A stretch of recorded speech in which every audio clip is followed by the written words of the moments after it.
So অনেক সময় website বানানোর জন্য ওয়েবসাইটের পিছনে একটা ইমেজ দেওয়া হয়, এটা ম্যাক্সিমাম সময় বোঝা যায় অথবা বোঝা যায় না, একটু হালকা গ্রেডিয়েন্ট বা এটা সেটা থাকে, তাই ম্যাক্সিমাম সময় বোঝা যায় না।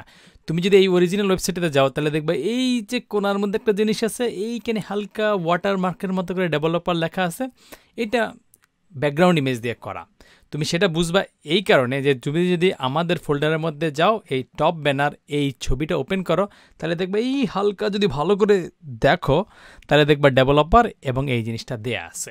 তো এইটা আমরা যদি অ্যাপ্লাই করতে যাই সেক্ষেত্রে আমাদের দুইটা কাজ করতে হবে এবং একটা বিপদে আমরা পড়ে যাব। সো ধরো বিপদে পড়ার আগে আমরা প্রসেসটা দেখি। প্রসেসটা হচ্ছে সিম্পল, যে আমরা কার মধ্যে এই ব্যাকগ্রাউন্ড ইমেজটা অ্যাপ্লাই করব। ইউজুয়ালি আমাদের করতে হবে এই যে পুরো জিনিসটা আছে তার মধ্যে ধরো এইটা এবং এইটা দুইটাকে আমরা রাখছি এই সেকশনের মধ্যে, তো সেকশনের মধ্যে অ্যাপ্লাই করব। সো সিম্পলভাবে একটা ক্লাস লিখে দাও, যেটার নাম লিখে দেবে, এটা যেহেতু টপ সাইডের আছে তো টপ ব্যানার, বা অন্য নামও দিতে পারো, আমরা টপ ব্যানার দিলাম, ভালো কথা।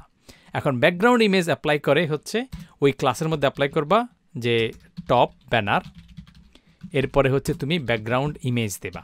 আচ্ছা, ব্যাকগ্রাউন্ড ইমেজটা তুমি কোত্থেকে লিখতেছো খেয়াল করো, এইটা হচ্ছে এই style.css থেকে লিখতেছো, আর তুমি একটা ইউআরএল দিয়ে দিবা।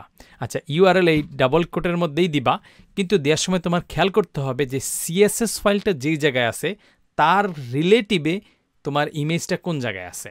ধরো তুমি যদি ফোল্ডারে যাও তাহলে তুমি দেখবা এই আমাদের ওয়েব পোর্টফোলিওর মধ্যে আছে style.css, সেখান থেকে তুমি যদি ইমেজেস ফোল্ডারে যাও তার ভিতরে গিয়ে আছে টপ ব্যানার ডট পিএনজি।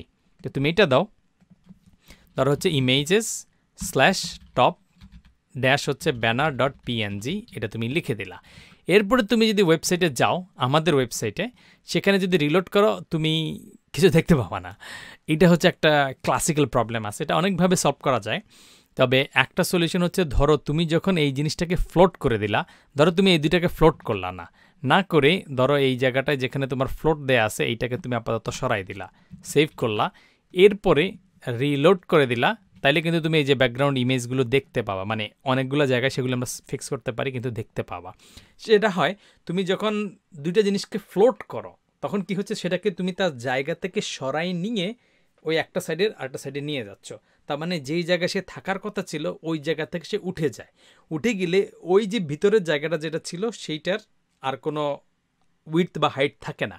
কারণ নর্মালি হাইট কত, তুমি যদি ধরো এই টপ ব্যানারের একটা হচ্ছে, ধরো তুমি এখানে একটা বর্ডার দিয়ে দেখো, বর্ডার 1 পিক্সেল সলিড রেড দিলা, তাহলে পুরা টপ ব্যানার মানে হচ্ছে এইটা এবং এই তলেরটা মিলাই হচ্ছে পুরা টপ ব্যানার। এই যে দেখতেছো, এটা হচ্ছে পুরোটা টপ ব্যানার। কিন্তু তাদের জায়গা থেকে তুমি যদি উঠেই ফেলো তাহলে ওয়েবসাইটের পুরা এই টপ ব্যানার যে সেকশনটা আছে ওর মধ্যে আর কিছু নাই, এই জন্য পুরো জিনিসটা শ্রিঙ্ক হয়ে জিরো হয়ে যাবে, এবং এই জিনিসটাকে উঠাইয়া তুমি তাকে ফ্লট করে দিছো।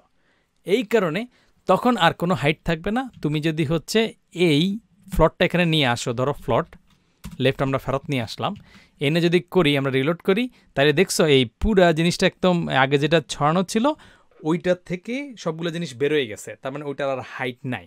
না থেকে তুমি ওই দুটো উঠে ওরা ফ্লট হয়ে গেছে আর পুরো জিনিসটা ছোট হয়ে গেছে। তো জিনিসটা যেহেতু আর কোনো হাইটই নেই, ওর ব্যাকগ্রাউন্ড ইমেজ দিলে তুমি দেখবে কী করতে, কারণ ওটা তো হাইটই নাই। তো ওইটাকে সলভ করার একটা উপায় হচ্ছে এই টপ ব্যানার বা অথবা সবগুলো সেকশনে যদি আমরা এটা করব, তুমি সব সেকশনেই একটা স্টাইল দিয়ে দাও যে ভাই সব সেকশনের জন্যই আমি একটা হাইট দিয়ে দিলাম, যেটা এই ওয়েবসাইটের জন্য হয়তো কাজে লাগবে, অন্যান্য জায়গায় গিয়ে একটা সমস্যা করতে পারে। তো কিন্তু আমরা দিলাম যে 500 পিক্সেল। তো আপাতত এই ওয়েবসাইটের জন্য দেখছো এই বর্ডারটা ঠিক আছে, এর ভিতরে জিনিসগুলো পড়ছে। এখন যেহেতু তোমার হচ্ছে রেড এই জিনিসটার দরকার নাই, তো এই জন্য তুমি এই রেড বর্ডারটাকে সরাই দাও। সরাই দেওয়ার পরেও তুমি দেখবা যে এই জিনিসটা এখানে রিপিট হচ্ছে, তুমি কিন্তু হয়তো এখানে নাও চাইতে পারো এবং এটা কনসিস্টেন্ট লাগতেছে না।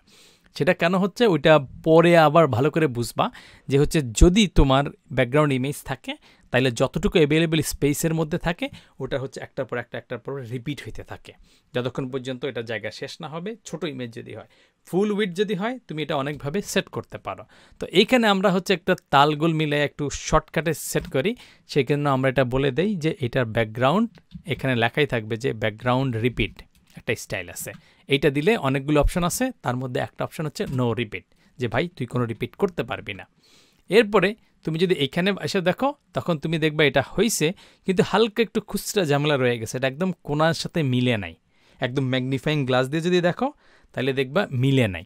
এটা হয় এই কারণে যে ব্রাউজার বাই ডিফল্ট একটা মার্জিন দিয়ে রাখে, যাতে লোকজন একদম এই সাইডে কোনার মধ্যে যদি থাকে, সেটা অনেক ডিভাইসে মোবাইলে দেখবা যে সাইড দিয়ে একটু বাঁকা, ওইগুলোতে দেখতে পাবে না। তো এইটা ফিক্স করার সহজ উপায় হচ্ছে তুমি বলে দিবা যে ভাই তোমার যেই ওভারঅল বডিটা আছে একদম পুরো HTML এর সব কিছু কিসের মধ্যে রাখছো, বডির মধ্যে। তো এই বডি ট্যাগের মধ্যে গিয়ে বলে দিবা যে ভাই বডির মধ্যে আমি কোনো মার্জিন চাই না, তার মানে মার্জিন হবে 0 বা 0 পিক্সেল বা 0 লিখে দাও। দিলে তখন এই জায়গাটা থেকে সে সরে গিয়ে একদম পুরো জায়গাটা স্পেস নিয়ে নেবে। তো এইটা ছিল আমাদের এই যে আমরা ব্যাকগ্রাউন্ড ইমেজ অ্যাপ্লাই করার সিস্টেম। এটাকে আমরা চাইলে হচ্ছে ধরো এই নলেজটাকে পরবর্তীতে অন্যান্য জায়গায় অ্যাপ্লাই করতে পারবো। সো এই ভিডিওতে আপাতত ব্যাকগ্রাউন্ড ইমেজ নিয়েই থাকলো, নেক্সট ভিডিওতে কথা হবে ওই বাটনটা নিয়ে আর কি। সো আপাতত এটুকুই থাকুক, দেখা হবে নেক্সট ভিডিওতে।